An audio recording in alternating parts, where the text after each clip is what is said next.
Voltage series feedback. Voltage series feedback यानी कि जो हमारा आउटपुट आती है हमारे एम्पलीफायर से, उसको हम इनपुट पे सीरीज में देंगे।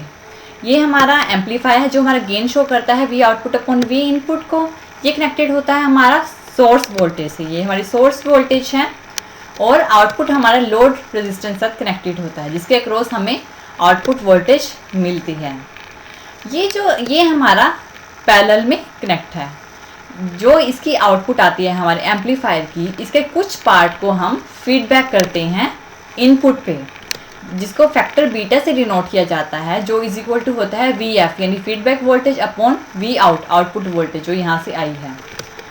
और ये इसकी जो आउटपुट आती है वो हमारे सोर्स और इनपुट के साथ कनेक्टेड होती है और वो सीरीज में कनेक्ट होती है, इसलिए इसे वोल्टेज सीरीज फीडबैक बोला गया है।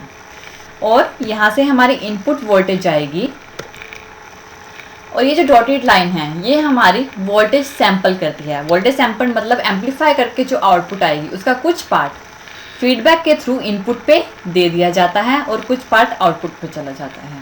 ये सैंपल करती है हमारी वोल्टेज को, इसको सैंपल बोलते हैं। वोल्टेज सैंपल करके दो पार्ट्स में डिवाइड कर देती है। और यहाँ पे जो वोल्टेज आएगी वो कौन सी वोल्टेज होगी? फीडबैक वोल्टेज, जो वोल्टेज आउटपुट से गई है, जिसको डिनोट करेंगे बीटा वी आउट के।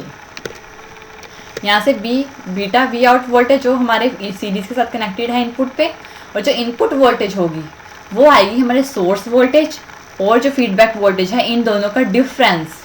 इन दोनों के डिफरेंस पे जो वोल्टेज आएगी वो वोल्टेज हमारे एम्पलीफायर में जाएगी और एम्पलीफाई होके आउटपुट पे आएगी। ये हमारा वोल्टेज सीरीज फीडबैक है। वोल्टेज सीरीज फीडबैक में जो इनपुट इम्पीडेंस होता है वो हाई होता है, क्योंकि सिग्नल क्या होता है, बैक होके अगेन इनपुट पे आता है। यहाँ से सिग्नल सैंपल होके हमारा फीडबैक पे जाएगा और फीडबैक के थ्रू अगेन इनपुट पे आ जाएगा, जिससे क्या होगा, हमारा जो यहाँ इम्पीडेंस है वो इंक्रीज हो जाएगा। और जो यहाँ से सिग्नल जाएगा हमारा इनपुट पे, वो क्या होगा, अपोज करेगा हमारे अप्लाइड वोल्टेज को, जिससे क्या होगा, इनपुट करंट फॉल हो जाता है, गिर जाता है और हमारा इम्पीडेंस इंक्रीज हो जाता है। और आउटपुट के केस में अगर हम वोल्टेज की बात कर रहे हैं, वोल्टेज फीडबैक में जो आउटपुट इम्पीडेंस होता है वो कम होता है। ज़्यादातर हम वोल्टेज सीरीज फीडबैक ही यूज़ करते हैं क्योंकि इसका आउटपुट इम्पीडेंस कम होता है और इनपुट इम्पीडेंस ज़्यादा। वोल्टेज शंट फीडबैक में जो एम्पलीफायर है उसमें हम इनपुट पे तो सोर्स करंट लेते हैं और आउटपुट हमारे लोड के साथ ही कनेक्टेड होता है। अगर हम शंट की बात करते हैं तो आउटपुट पे तो वोल्टेज, क्योंकि हम वोल्टेज के साथ वर्क कर रहे हैं तो आउटपुट पे वोल्टेज रहेगी। अगर वो शंट में कनेक्टेड है फीडबैक के साथ तो इनपुट पे करंट रहेगा। जो एम्पलीफायर है वो गेन शो करेगा आउटपुट अपॉन इनपुट। आउटपुट क्या है, जो वोल्टेज में आएगी, और इनपुट क्या है, जो करंट में है, यानी we output upon I in current in. ये हमारा शंट में कनेक्टेड होगा, यानी कि जो फीडबैक यहाँ से आएगी वो हमारी शंट में कनेक्टेड होगी।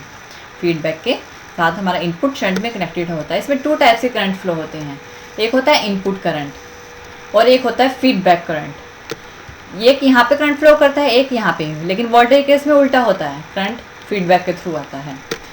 और इस केस में क्या होता है कि जो इनपुट इम्पीडेंस है वो गिर जाता है, क्योंकि जो हमारा करंट ड्रॉ होता है सिग्नल सोर्स से वो क्या होता है, इंक्रीज करता है अमाउंट ऑफ फीडबैक करंट पे। यानी कि एक यहाँ पे करंट फ्लो होता है, एक यहाँ पे, जिसके कारण क्या होता है, इनपुट इम्पीडेंस फॉल हो जाता है, गिर जाता है। और जो इसका आउटपुट इम्पीडेंस होता है वो तो ऑलरेडी रिड्यूस होता है, कम ही होता है। वोल्टेज के केस में जो आउटपुट इम्पीडेंस है वो रिड्यूस ही होता है। और इस तरह से वोल्टेज शंट फीडबैक जो होता है वो सीरीज़ में, जो हमारा पैरेलल में कनेक्ट होता है, और जो सीरीज़ फीडबैक है दोनों के ऑपोजिट होते हैं। सीरीज़ में वोल्टेज सोर्स लेते हैं, शंट में करंट सोर्स लेते हैं, सिर्फ इतना ही डिफरेंस होता है। और इम्पीडेंस का डिफरेंस होता है। इसका जो हमारा ये जो शंट है, इसका जो इम्पीडेंस होता है, इनपुट इम्पीडेंस, वो क्या होता है, कम होता है, लेकिन सीरीज़ के केस में क्या होता है, वो हाई होता है।